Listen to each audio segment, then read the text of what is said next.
Здравейте! Здравейте! Така, Иво ме препоръча всички въпроси по отношение на оригинаторите, кой фалирал, кой напреднал, какво се случва с тях и така нататък, да ги адресирам към вас, нали, към теб по-скоро, да, като човек, който се занимава точно с тази част. Но предполагам, че за разлика от Иво, повечето от инвеститорите, името Александра Георгиева не ми е познато, така че е хубаво да се представиш така с няколко думички, преди да продължим. Да, здравей, благодаря първо за тази възможност. Да, казвам се Александра Георгиева и съм ръководител отдел оценка на риска и връзка с корпоративни клиенти. Всъщност активно съм ангажирана в подбора на оригинаторите, текущия мониторинг на оригинаторите, наблюдението, както и с връзките и осъществяването на контакти с оригинаторите. Добре, чудесно. Това оценка на риска много ме харесва, защото за мен правилната оценка на риска е много по-ключова, отколкото правилният избор на актив дори, или пък правилното време за инвестиция в актив. Така, добре, в такъв случай да питам първо малко да ни разкажеш така за как избирате оригинатори в Ило, т.е. всеки, който реши. Ясно е, че за вас оригинаторите са клиенти, тъй като таксите, които платформата събира, всъщност ги събира основно от оригинаторите, а не толкова от инвеститорите, така че тук има един винаги за мен лек конфликт на интереси, нали? Дай да вземем всички, които идват при нас, за да им вземем парите, но пък от друга страна, ако това се прави, нали, най-вероятно няма да има кой да дава тези пари на тези хора рано или късно. Така че как го намирате този баланс, как ги подбирате, какви са критериите, които имате към оригинаторите? При нас никога обема не е за сметка на качеството. Всъщност ми е платформата една от платформите с най-стриктни правила в тази насока и тежест по отношение на due diligence и подборите и изискванията към самите оригинатори. Най-общо казано, due diligence ни е разделен на 3 нива. Първото ниво е правен due diligence. Тук целта е да установим легализацията на компанията, съществуват наличието на лицензи, наличието на регистрации, установяването на крайните действителни собственици, което е изключително важно при дефинирането на риска на собственика, наличието или липсата на висящи изпълнителни дела, наличието на данъчни задължения. Като цяло да направим една цялостна картинка на това как правно по отношение както на регулации, така и на съществуващи наказания да установим рисковете в тази насока. Другото ниво на риск е във връзка с установяването на AML и GDPR съответствията, прането на пари. Тук работиме с колеги, които са тясно специализирани в тази област, които са юристи, изключително високо професионалисти в областта, които са запознати с добрите практики, прилагани в тази област. Какво правим тук? Разбира се, в детайли се разглеждат съществуващите AML политики на дружествата, както и вътрешните им правила за поверителност. Прави се също така и анализ на ниво страна, т.е. какви са практиките на ниво страна в прането на пари, финансирането на тероризма. Дали съответно са членове и участват, имат сключени споразумения с международни организации като Moneyval, ПАТФА. Взима се предвид също така и рейтинга съгласно Базелският институт. И отново идеята е тук да се направи една цялостна рамка, както на ниво компания, така и на ниво юрисдикция и юрисдикция, откъдето респективно произлиза самия оригинатор. По отношение на следващите нива на риск, които трябва да дефинираме, след като сме дефинирали, сме затворили вече правната страна на въпроса, както и AML и към съответствията, следващото ниво, което трябва да установим, това е финансовия риск и бизнес риск. В тази насока се прави един доста подробен анализ на финансовото състояние на дружеството, като имаме минимални финансови изисквания, които респективно дружеството трябва да покрие по отношение на капиталова адекватност, по отношение на ликвидни рискове, каква е структурата на задълженията на оригинатора, каква е тяхната срочност, какви са нивата на ливаридж или задлъжнялост на оригинатора, каква е рентабилността на бизнеса. Респективно също много подробно и много задълбочено анализиране на структурата на портфолиото. Т.е. как вътрешно е разпределена портфолиото по нива на закъснение, какви са им историческите и текущите нива на закъснение, или така наречения default rate. Какви са нивата на възстановяване, като тук имаме няколко нива, които трябва да установим.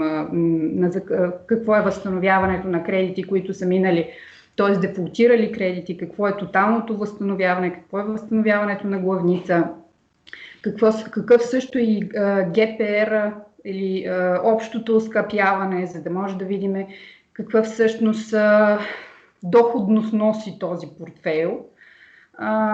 След като сме анализирали в доста голяма пълнота портфейла и финансовите отчети, задължително изискваме финансовите отчети да бъдат одитирани. Това е много важно, да има такава верификация, тъй като при липсата на такава последствие е възможно да има корекции, които да са с неблагоприятни отражения в финансовите данни. Другото ниво, което правим на този етап, когато разглеждаме бизнес и финансовият риск, е свързано с анализ на риск на мениджмънта и на собствениците. Изключително важно е да стигнем до крайния действителен собственик, аз го споменах в самото начало, за да може да установим какви рискове носи той. Разбира се, много важен е и рискът на мениджмънта, респективно тези екипът, който е заел в мениджмънта на компанията, има ли нужният опит да осъществява тази дейност, какъв е бекграунда на тези хора, за да може респективно да излезем с становище какви са рисковете в тази посока и да дефинираме рисковете в област собственост и мениджмънт. Допълнително, разбира се прави анализи на бизнес стратегията и стратегиите за развитие, бизнес продуктите, бизнес средата на компанията, каква е конкурентната среда, какви са конкурентните им предимства към спрямо съществуващи подобни компании на същи нива на пазара. Какви са респективно оценките за системите за анализ на риска, техните системи, дали е на база скоринг, една голяма част от оригинаторите стъпват на база скоринг, дали е съвместно, както с екип, който работи по верификация, така и скоринг, или е само екип, който поема оценката на риска. Както виждаш, на много нива са верификациите, на много нива са проверките и наистина не споменавам всичко, просто една основна част от процесите, през които минаваме, те сами по себе си носят в себе си много повече въпроси и нужда от изясняване, така че да, изключително. Добре, всичко, което ми каза, звучи много хубаво и много добре. Обаче аз имам още един въпрос, който ви е важен. Кой го прави? Тоест, каква е компетентността на хората, които го правят това, и това част от екипа на Юво ли е или част от екипа на MFG? Така, legal верификация. AML го правили специалисти, които са външни, това външна кантора ли? Не, това си е наша кантора в рамките на MFG. В рамките на MFG. Тоест, да, колегите, които поемат AML верификация, както и legal верификацията, са в част от групата на Management Financial Group. Тази, която проверява оригинаторите? Да, риска, който е заед вече с бизнес и финансови анализ, той си е част от Юво. Имаме риск екип, който е ангажиран изцяло с това.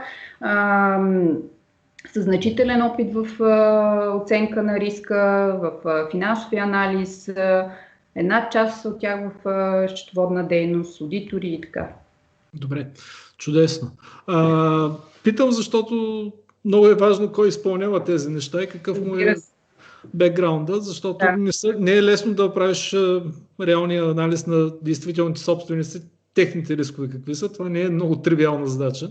Затова исках да разбера кой я прави в крайна сметка, пък нали, това, че го правят хора, които все пак MFG е доказала. За мен MFG е основната причина да инвестирам в Фило, защото когато имаш една такава финансова група, която е доказала какво може в тази област, за мен това е добре дошло.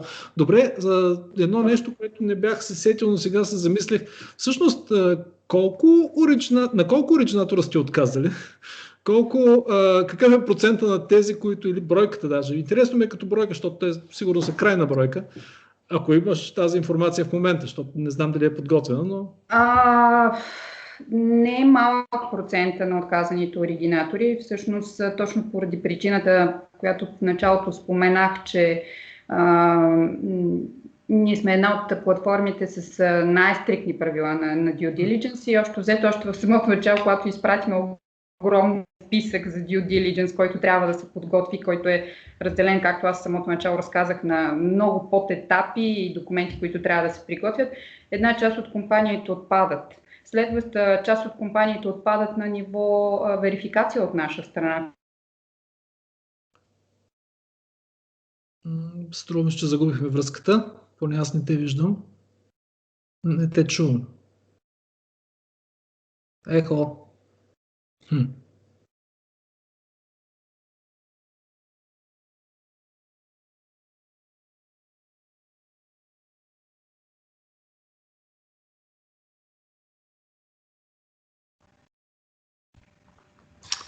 Загуби се връзката, не знам.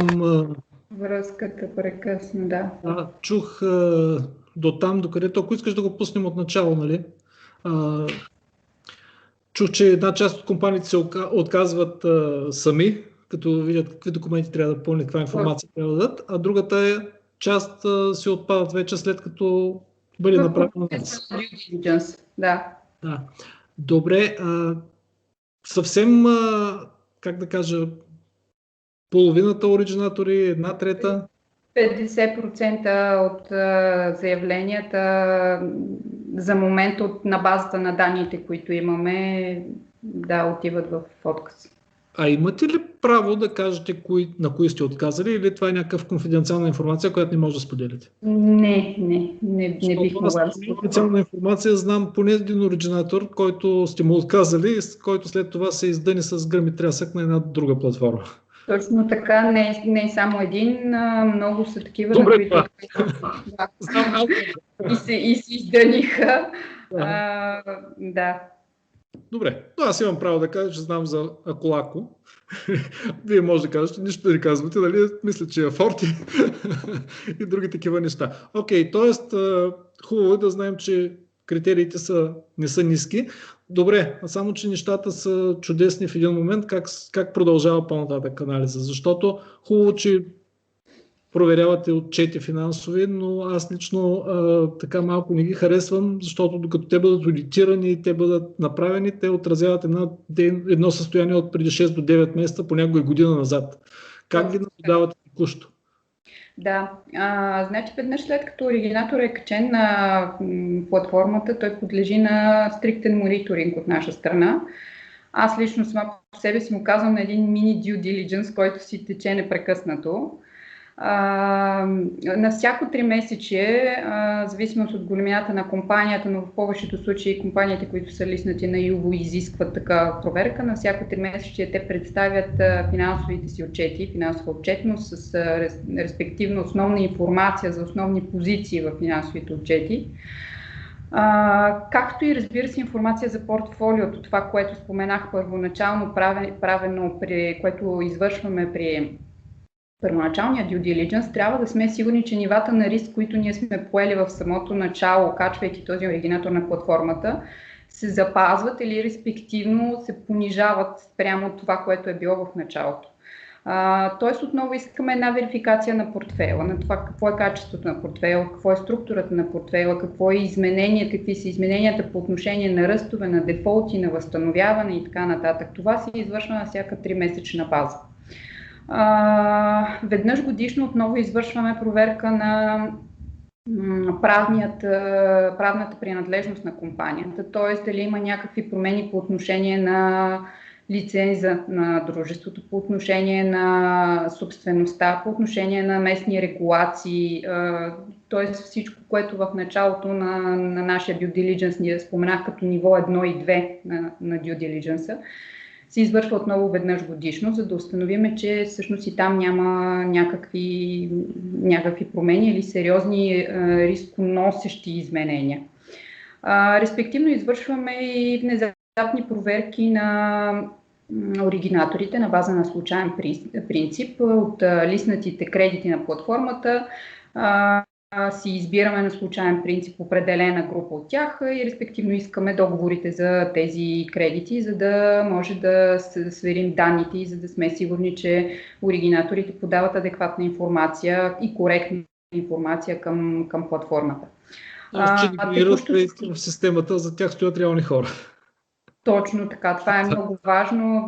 На доста честа база се прави и на случайен принцип всичко се сравнява и се проверява дали абсолютно трябва да отговаря на това, което като данни е качено на платформата.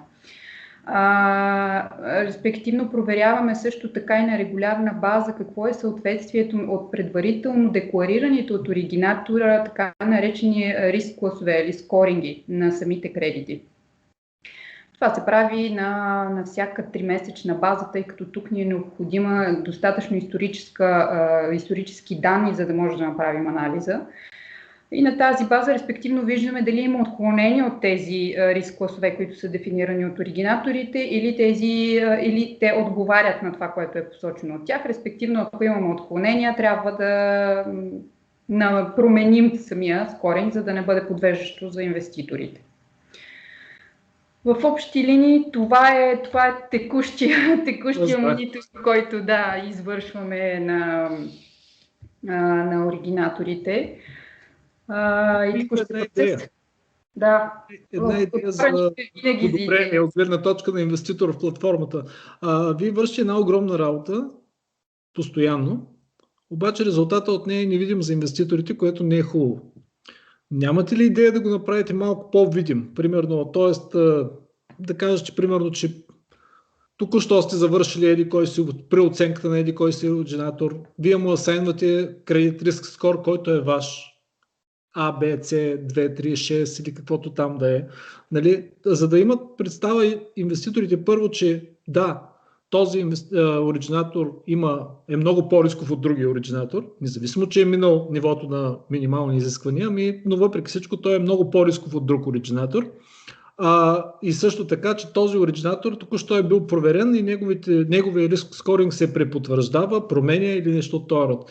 Дали няма да е добре това да го правите? Така че това всъщност да го обявите на платформата, дори и в блога би било много за инвеститорите, а вие реално го правите непрекъснато.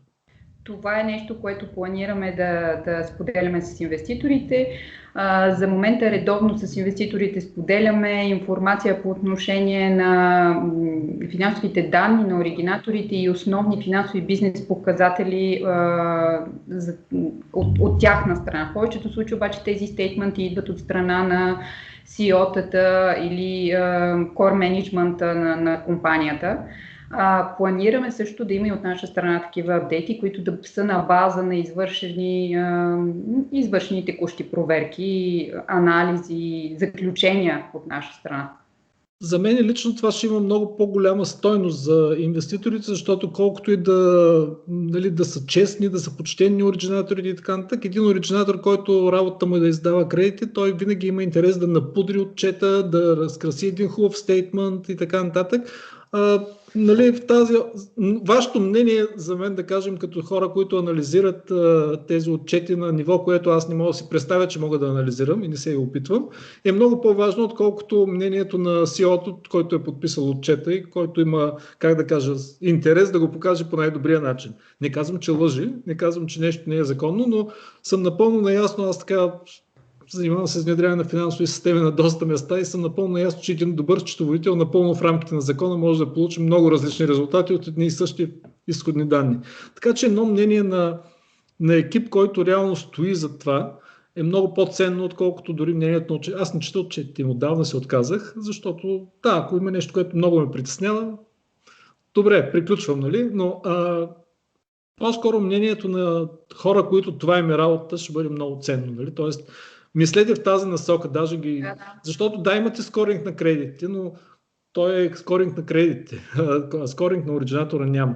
И примерно, да кажем, аз ми правя един от много оригинаторите, които много ми харесва, е да кажем Ибанкар, нали? Но правим впечатление, че той е много малък. Нали? Аз не мога да преценя какъв му е точно риска. Нали? Да, добре, на пръв поглед има обезпечение. Гледах едни много полезни информации, бяхте пратили, за мен лично бяха много полезни. Какво се случва, какъв е recovery rate и какво връщат тези обезпечения, защото обезпечението стара кола е малко като всяко едно обезпечение, нали? То е относително. Да, но пък е обезпечение. Знаете, че по-голяма част потребителските кредити нямаме обезпечение, защото все пак съществува, така че това е важно. Има и предвид, че винаги тези стейтменти, които излизат от мениджмънта на компании, тези стейтменти се верифицират от наша страна. Тоест, ако ние в стейтмента установим, че нещо не е коректно подадено като информация, като финансови данни, ако по някакъв начин те се опитват да манипулират данни или да предоставят подвеждаща информация за инвеститора с оглед на това, както казах, и да ги нахудрят, да изглеждат по-добре, такъв стейтмент не се публикува, той респективно се връща за корекции. И сме връщали сме ги. И разбира се, че вярно това, което ти казваш, нали, нормално е те да се опитат да изкарат най-доброто от тях, но всъщност идеята тук е да се представи достоверна информация, така че инвеститорите да могат да вземат информирано решение. Даже за мен е още по-голяма идеята да се постави мнението за тази информация. Нали? Вашето мнение и как това при било промяната на риск скоринга, защото със сигурност най-вероятно някои от оригинаторите са променили. Да, в този ред на мисли ми идва нещо, което тук що се сещам. Преди една година нещата изглеждаха цветя и рози. През март, нали, преди да затворят пандемията и така нататък, всички очакваш, че нещата ще растат до безкрая и отвъд, както се казва в едно анимационно филмче. Интересно ми е как е бил оценен риска тогава и каква е оценката на риска сега. Тоест като цяло тогава риска по-голям ли е бил или по-малък от сега? Аз имам мнение по въпроса, но искам да чуя вашето. Много е трудно да се каже. Риска тогава, поет към компаниите, изключително важно за нас беше мониторинга по време на кризисната ситуация на компаниите, който беше изключително непрекъснат и съответно мерките, които компаниите взеха, за да минимизират рисковете, които идваха от вероятни проблеми с крайни кредитополучатели. Не мога да кажа, че риска в момента е по-висок. Аз мисля, че е по-нисък. Да, точно така. По-скоро, колко е бил занижена оценката на риска преди една година? Със сигурност пандемията дойде като едно сверяване на часовниците за абсолютно всички платформи и все по-стрикно в тази насока. Аз ще споделя, може всъщност идеята, инициативата, която Юво поде за установяването на добри практики. Ние всъщност вече го обявихме и към инвеститорите, но точно нашата идея в тази посока. Всеки един преоткри в тази криза. Нали, знаете всъщност, че всяка криза носи в себе си както позитиви, така и негативи. Хубаво е в максимална степен да вземем позитивите и да открием къде евентуално има някакви недостатъци, които ще трябва да бъдат изчистени.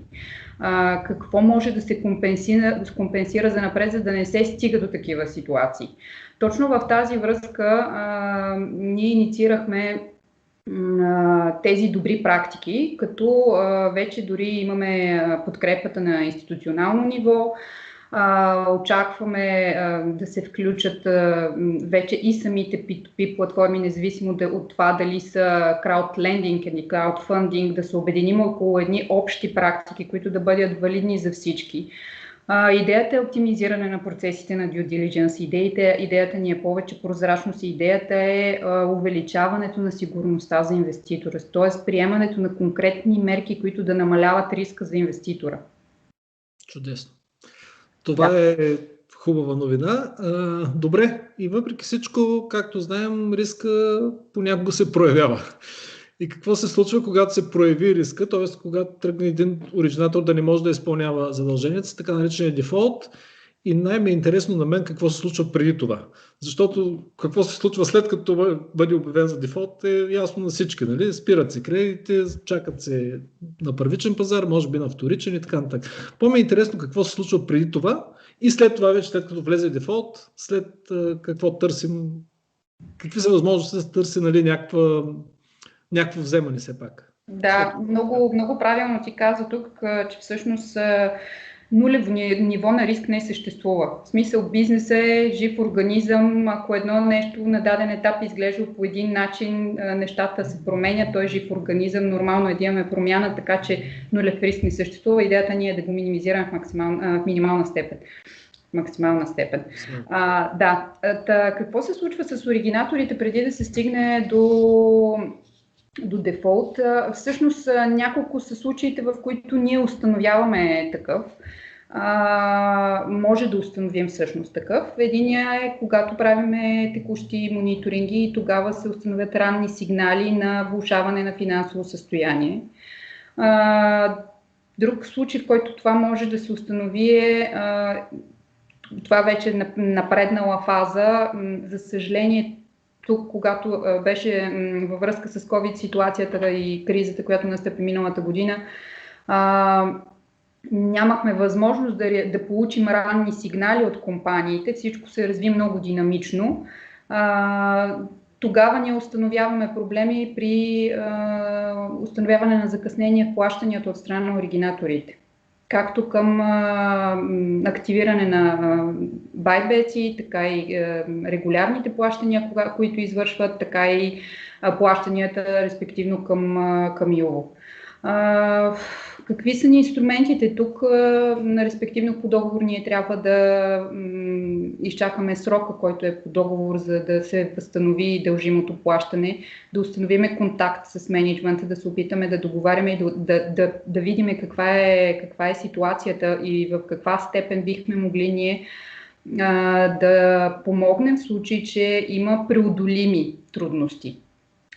Един вид даване на някакви гратисни периоди, което ние всъщност направихме с CVC миналата година, предоговаряне на експозиции, конкретни експозиции, по начин по който да се облегчи оригинатора, така че той да е в състояние да си изпълни задълженията.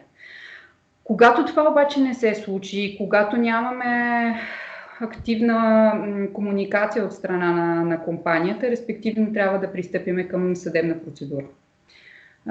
Уведомяваме компаниите за техните задължения, поставя се срок, в този срок респективно ако такова не постъпи, трябва да заведем иск. И от тук насетне вече нещата са доста комплицирани. Добре, нещо интересно ми мина през ума сега. Всъщност казахте, че има неизпълнение на байбек и така нататък. Вие нямате ли как е по договор? Тоест, аз съм оригинатор, листвам едни кредити при вас и по някое време, нали, вие продавате една част от тях, да кажем, аз съм лиснал кредити за 500 000 евро, вие сте продали за 250 този месец, аз обаче имам активирани байбеци за 50, вие 250 ли ще ми приведете и чакате от мен 50 или ще ми приведете разликата? Тоест, нетирате ли тая сума или как се случва? Един вид защита, поне байбек да се изпълнява автоматично за сметка на... Значи, винаги трансферите към оригинаторите са на база нетиране. Тоест, не им привеждате байбек. Да, точно така, да. Но факта, че те не го активират е, притеснителен. Те, ако не го активират, респективно ако не преведат кеша към платформата, гаранцията не може да се активира. Да. Респективно, щом не активират, те нямат кеш и оттам но вече... Оригинатора има да взима и да дава, вие ще му дадете само разликата. Абсолютно. Да, т.е. ситуацията... Не, опитвам се да си изясня някои схеми, нали, доколко са защитени нещата. Да. Добре, хубаво. Да видим тогава какво се случи с двата оригинатора, любими на целия български народ и не само български, според мен. BBG може би по-малкия случай, по-големия CBC. Да. Нека тогава да започна с CBC, тъй като той наистина е значително по-голям като относително тегло CBC. Знаете, че всъщност кризата много сериозно засегна компаниите, които са в сферата на малки и среден бизнес. И то точно тези компании, които оперират в сферата на микро и малкия бизнес с кредити 20 до 50 хиляди евро. Нашия поглед е, че кризата изключително много засегна точно този тип бизнес и респективно компаниите, които са в кредитирането на малки и средни предприятия. Какво се случи там? Знаете, че всъщност установихме затруднения в плащанията от страна на CBC, следствие на което от наша страна имаше волеизявление да помогнем дейността по някакъв начин на компанията. И така беше договорен гратисен период, който всъщност беше в най-тежките месеци за бизнеса. Това бяха април, май и юни. В последствие юли месец компаниите вече започнаха да възстановяват бизнеса и да излизат от кризата. Така че това беше дадено от страна на Юво. Тоест Юво направи всичко възможно по силите си да сътрудничи и да влезе в разговор и да стигнем до адекватни решения с компанията. Респективно в момента, в който дойде момента те отново да влязат в погасителен план, компанията вече отказа категорично плащания. Самата комуникация с компанията вече течеше много по-трудно. Те отказаха да комуникират с нас, респективно ние вече бяхме влязли в комуникация с правни кантори в Полша, които да защитат интересите ни. Но тук за мен, специално какво се случи с CBC, за мен тук има абсолютен риск на мениджмънта, риск, който за съжаление много трудно може да се предвиди в самото начало, тъй като тук имаме един менеджерски екип, който решава да прехвърли целия риск на тази криза на кредиторите си. Тук няма искане за диалог, въпреки отстъпките, които Юво направи и всичките ни действия в посока да сътрудничим и да спомогнем бизнеса, така че в крайна сметка инвеститорите да могат да си получат дължимите суми, в крайна сметка не доведе до очаквания резултат и мениджмънта просто реши да прехвърли риска на кредиторите си. Много трудно наистина е да предвидим нещо такова. Такъв риск се установява едва когато си влязъл в взаимоотношения с една компания, имаш форс-мажорно обстоятелство и можеш да анализираш поведението на партньора си. За съжаление, ние нямаме прецедент в историята и всъщност тук, когато трябваше да си сътрудничим и когато трябваше да седнем заедно на масата и да решим как може да минимизираме рисковете за инвеститорите и да ги облегчим и тях по някакъв начин, така че бизнесът да остане работещ, не доведе до резултатите, които ние очаквахме. Какво се случи? Разбира се, в последствие ние активно влязахме в комуникации с правна кантора в Полша, заведахме иск, натъкнахме се на изключително бавна, тромава съдебна система в Полша. Всичко се случва изключително бавно, с непрекъснати допитвания до нас, непрекъснато връщане за искане за някаква допълнителна информация. Докато знаете, че преди няколко месеца информирахме инвеститорите, че е входирано искане за обявяване на дружеството в несъстоятелност. И всъщност последната ни информация, която имаме, е, че са входирани искания за покупка на дружеството. 2 искания има за покупка на дружеството. Респективно съдът първо, при такава ситуация, съдът първо трябва да вземе решение по входираните искания за покупка. Едва след това ще излезе с решение обявява несъстоятелност или ще влезе в процедура по преструктуриране на компанията.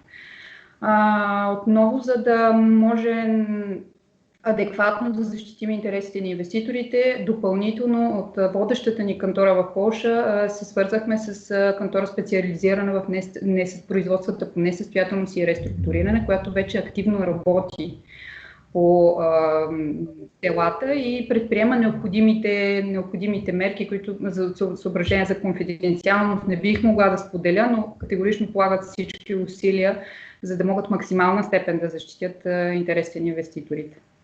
А ясно ли е и дали може да го кажем, нали, това, дали тези искания за покупка са юридически трикове за забавяне или реално има интерес от някакъв стратегически инвеститор, който не е поставено лице и куха фирма на менеджмента или нещо от този род?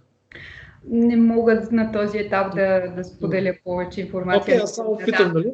Да. Между другото, аз съм така много неприятно, как да кажа, впечатление от Полша. Хубавата новина е, че една друга P2P платформа Viventor, която най-после успяха процедурата по несъстоятелност на Fortis мина и платиха всичко, което е, нали, все пак в Полша има някакъв съд, може би бавен, може би подобен на нашия или още по-зле, но... По-зле. Добре, разбрах. Хубаво е да знаем, че има и по-зле, нали? Това бях се да изпълва с национална гордост. Шега е, разбира се. В крайна сметка, аз даже питах веднъж дали нещо му има криво на полския пазар или просто на такива хора попадат, нали, в това отношение, но между другото DoFinance също бяха в Полша и също очевидно те правят всичко възможно, наистина всичко възможно с добри намерения, но явно нямат никаква кредитна дисциплина или нямат никакви, как да кажа, самия менеджмент смята, че нещата ще вървят само нагоре и че няма да има никакви кризи, които да му пречат, нали? Поема неоправдано високи рискове. А интересно ми е, защото имаше преди това едни маймунджелъци с KFP, те бяха KFP преди да станат CBC, преди това бяха KFP 24 и ред такива неща. Имаше някакви глоби от Полската комисия за финансов надзор за тях. Дали много преди да започне да не плаща, при вас сте усетили някакъв проблем с тогавашното КФП и кога всъщност за последен път те реално са листвали кредити към Презил? Колко преди фалита? Колко преди да почнат да имат първите проблеми с плащанията? Реално мисля, че февруари месец преди настъпването на кризата беше последното им листване. Да. По отношение на ранни сигнали от тяхна страна, категорично смея да кажа, че не е имало такива. Адекватно плащане, абсолютно своевременно издължаване на сетълментите, адекватни при представяне на необходима информация, изискана от нас. Ние наистина бяхме много... Точно по тази причина Юво се съгласи да влезем в този гратисен период, с цел да съпортнем бизнеса, което е в двустранна изгода всъщност. Но в крайна сметка наистина тук компанията просто реши да прехвърли риска на кредиторите си. Разбрах, да. Имали сте бол пари, платили сте, както се казва, при нас. Добре, BBG, нещо там е интересно? BBG тук интересното и много важно, което също сме го споделили с инвеститорите, е, че всъщност ние спечелихме делото за налагането на обезпечителни мерки в Грузия. Точно така. Тук успоредно вървяха две дела. Основното дело, което е за осъждането на BBG в Естония, тъй като по договор страната по юрисдикция е Естония, в която ще трябва да се предяви иск, и допълнително заведахме дело с налагане на обезпечителни мерки в Грузия. Това дело вече е спечелено, освен че е спечелено, обезпечителните мерки са наложени, запорирани са активите, т.е. чака се само решението от Естония, за да може да се пристъпи към осребряване на тези активи и респективно погасяване на задълженията към инвеститорите. Тук пък се натъкваме на проблема с доставянето на уведомителното писмо до BBG, което е излязло от Естония и не успяваме да намериме връзката и да институциите непрекъснато си прехвърлят. Тук се натъкваме на много по-неработеща правна система, да кажем, в Грузия. Така, да. Някак си очаквано би трябвало да е така. Да, Министерство на външните работи ни препраща към Министерство на правосъдието, Министерство на правосъдието към Министерство на външните работи и просто се получава, въпреки непрекъснатия натиск от нашите юристи и опита да се установи това докъде е стигнало уведомителното писмо. На този етап имаме проблеми с това, но разбира се, всичко от наша страна се прави и то не може в крайна сметка това да продължава до безкрай, така че очакваме развитие и там. Там наистина изглеждат по-добре нещата с оглед на това, че имаме наложени обезпечителни мерки и активи, които предполагам са на по-голяма стойност, значително от... Да, бяха в голяма стойност, да. Там нещата изглеждат, да, че късна развръзка, но като че ли добра. А как изглеждат с CBC нещата всъщност? Там имаме ли представа изобщо, има ли активи, има ли шанс или няма? Да, има активи в компанията, но наистина производството е на такъв етап, че не бих могла да споделя по-сериозни детайли. Тоест няма голяма вероятност да се окаже, че мениджмънтът много правилно е източил компанията преди, по време на тия преструктурирания, промени на имена и така нататък и гратисния период. Тоест има нещо останало в тази компания, така ли? Има останало, да. Има. Добре. Тоест има някакъв шанс да се вземат... Има останали активи. Добре, а каква част от портфейла всъщност на Юво е засегнат от тия два оригинатора? Тоест, какъв процент е BBG? Знам, че е много малък, мисля, но CBC колко е? Като процент? BBG е под 1%, CBC е около 10%. О, сериозно, да. Значи дано да станат нещата с CBC по-на време. Добре, ами хубаво. Лошите оригинатори ги видяхме, някакви добри на хоризонта? Да, в активни преговори, в напреднал стадий на due diligence сме с нови оригинатори. Разбира се, преди да затворим due diligence, не може да кажем да имаме, което респективно не може официално да го обявим, но сме в активни преговори и процеси с оригинатори. Една част са преговори с нов руски оригинатор, имаме оригинатори от нашия регион отново, както и други европейски. Общо взето в тези всички са специализирани в потребителското кредитиране. Тоест само потребителски кредити и руски, други държави евентуално. Потенциално ясно, че няма... Русия, Латвия, Румъния, потенциални нови оригинатори от групата на MFG също. Да. Защото видях, че Access Finance са пуснали в Испания картите си и даже писах на Станимир Василев директно, защо няма ли да видим скоро на Юво, нали? Защото в крайна сметка това, което виждаме от Nordcard е кредити на кредитни карти. Точно така. Да, няма причина да не видим от Access Finance, нали? Това е хубаво. За мен, колкото повече от оригинатори от MFG има, толкова по-голям избор ми дава Юво. Лично моето мнение е такова. Добре, ами аз май нямам други въпроси. Благодаря. Ако искаш, ще ме питай нещо. Иво ме пита. Не, благодаря ти. Аз нямам и аз какво да добавя. Изключително ми беше приятно. Изключително много се надявам да бъде полезно за инвеститорите и да донесе стойност тази информация за тях. Ами смятам, че ще бъде, защото тя не е често срещана, не е под път и над път, не се намира често и рядко така, как да кажа, поне за тези инвеститори, които са сериозни и наистина искат да знаят с какво се занимават, с какво се захващат и какво стои зад доходността, защото да се интересува доходността е хубаво, но по-важно е какъв е риска, който стои зад нея.